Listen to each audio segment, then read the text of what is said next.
Scorpio and Scorpio rising. This is your October 2016 forecast. So October is quite a paradoxical month for you because on the one hand, you've got the Sun, Jupiter and Mercury in your 12th house, which is typically the house of privacy where we do things in isolation. But on the other hand, your ruling planet Mars is in Capricorn in your 3rd house, where there's a lot of energy and vigor in terms of day-to-day affairs, in terms of selling yourself, in terms of communication and general organization. So a lot of resourcefulness here. And Mars is in Capricorn where it's exalted, so working very strong and hard to realize your ambitions and your goals in an aggressive fashion. But in Capricorn, Mars is very structured, disciplined, organized and patient and strategic. So you're going about your business very efficiently and well. And Venus is going to be in your 1st house until the 18th of October, and this placement typically enhances the public's reception to us. So when Venus is in the 1st house, we're more popular, people are more likely to be ingratiated by us, so we can make a good impression. It has us feeling attractive and confident about ourselves and putting our best foot forward. So like I said, there's a bit of a paradox. On the one hand, there's a lot of busyness and industry and public presentation is good and you're selling your ideas very effectively.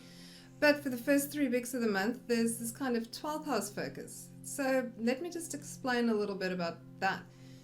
Typically in the month every single year, in the month preceding the start of the new solar year or birthday cycle, the Sun is in the 12th house. So here we're putting our life in review, we're looking at what we did right and what we did wrong, and where we invested our energies and was that the best course of action. So a reconsideration of where we want to take things and what seeds we want to plant for the future cycle or the year following the next birthday cycle.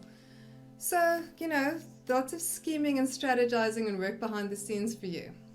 But on the other hand, good public response to you, you're popular and attractive, and like I said, Mars is working very resourcefully and efficiently on your goals and dreams and aspirations for recognition and reward. So there's that paradoxical aspect, but of course yours is a very paradoxical sign. So on the one hand, you'll be keeping certain schemes and project and plans private, and on the other hand, you're still putting your best foot forward and getting on with day-to-day affairs. There's a lot of energy and vigor in that respect, but perhaps your private side is more enhanced, particularly in the first 3 weeks of this month before the Sun goes into your 1st house. So let's look at what's happening this month. The new moon on the 1st of October has the Sun, Moon and Jupiter in your 12th house. So this is the startup of a new project, and Jupiter is going to be in the 12th for a whole year. So opportunities for education and work behind the scenes is going to be very good. So perhaps a little bit more private study, a bit of private planning, and like I said, if you work behind the scenes anyway, this will be a good placement, and Jupiter is very supportive here. So you're always finding things to be inspired about, and in Libra, generally speaking, Jupiter has got more social opportunity, so you're still sharing your ideas and opinions, but in a sense kind of recharging the batteries. So that new moon on the 1st, has, you planting the seeds for future projects, like I said, particularly things that are going to start up from your birthday cycle. So there's a lot of optimism around new projects, especially ones you're keeping to yourself, things that are in the pipeline that you're working on. The Sun and Moon are also sextiling Saturn, which is goal-orientated. And for you, Saturn in your 2nd house is helping you structure your finances, work within certain restrictions and budgets, so financial goal setting and planning. So, the hopes and dreams of Jupiter are being made more realizable or practical by the favorable aspects with Saturn. So planning and strategizing, how are you going to do things? How are you going to get things off the ground? How are you going to manage the financial aspect? So that's really an energy that you want to push with for the first 2 weeks of the month in particular. Planting those seeds, deciding what you're going to nurture in your garden and how you're going to bring things to fruition. So on the 1st of October, during the new moon as well, Venus is trining Neptune, and it's from your 1st to your 5th houses, and this is a very creative placement indeed. So for those of you that are in artistic professions, very good for launching those sorts of projects, for getting good public reception. So artistic, creative and inspired, running very well with creative passion projects. So, and the public is going to be very receptive to you, so inclined to get a good response. And it's also a good placement, of course, for a romantic outing, since the house of romance is indicated. So, a very good day for a romantic outing with a lover. So, on the 5th, Mars is squaring Jupiter, and Jupiter and Mars together can be a bit overreaching and overextending. There's a tendency to want to get ahead with things, to push for things before you're ready to take them from the drawing board out into real life.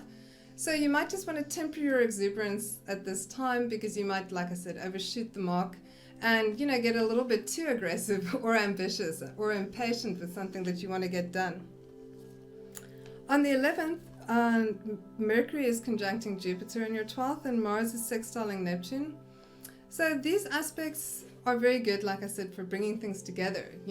Mars is tempered by the influence of Neptune, so you're more likely to be reflective at this time. Mars isn't as impatient when it's in a favorable aspect with Neptune, so you're not as rash and impulsive.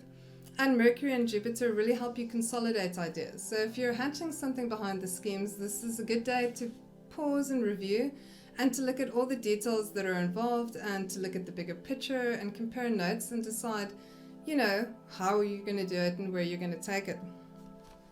So the full moon this month has got some chancy aspects with Uranus. The moon is conjunct Uranus, and the sun is opposing Uranus, and these involve your houses of work and health and isolation. So, it's what parts of your life in terms of work and routine, diet and exercise are working for you. You may find that there is some surprising developments which make you change direction in the way that you organize things. It could be, for some of you, a change of work or a change of routine organization, or you might decide to start up a new diet or exercise program, so very good impulsively. So this could be initiated at this time, but with Uranus, you never really know. Things can go either way. It could either be a nasty surprise or a pleasant one. So either way, it's going to be affecting, those areas of your life in terms of work and responsibilities, duties and obligations, and your health and routine. So if you need to do some weeding in those areas, you might be forced to do so at this time. So following the full moon on the 16th of October, Venus moves into your second house on the 18th of October. So Venus in the second, very good at bestowing financial blessings. So, you may find money coming in that you didn't have to work too hard to get. But at the same time, it's also literal consumption, and Venus in the second really enjoys the good things in life, good food and good wine, and you'll find yourself splurging more on those items. Also on other Venusian items such as clothes, perfume, and art for that matter. So, splurging on what you find beautiful and aesthetic, what's appealing to the senses.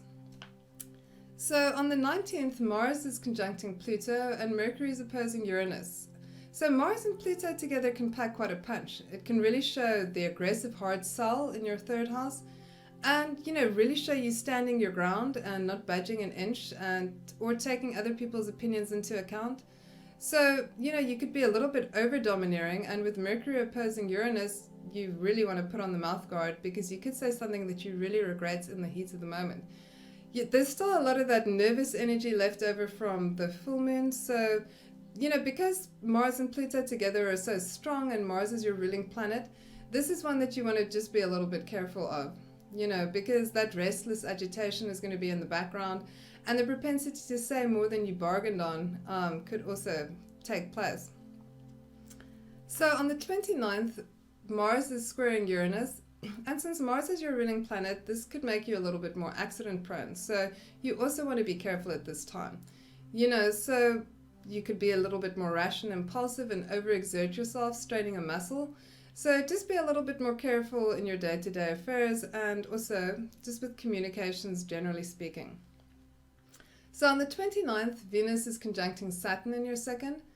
So where we spoke about the more ephemeral side of Venus in terms of food, drink and wine, and pleasures generally speaking, Venus and Saturn together show more lasting investments. So you could be investing in a piece of art or an object of beauty, something that you're going to value for a long time.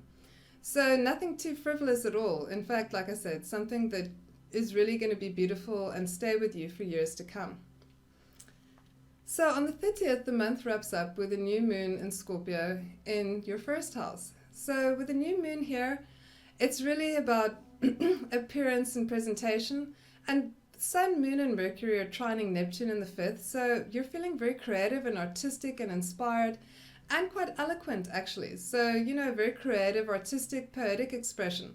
So this could all be channeling back into a creative presentation in terms of personal appearance. So you might want to really go for an artistic makeover for yourself. And you'll, like I said, with the sun and moon here at this time, you're going to be very sensitive to how other people perceive you, and you'll have some big ideas on the topic. So thinking outside the box and thinking creatively and artistically. Anyway, if you've liked this, please like and subscribe, and thank you for listening.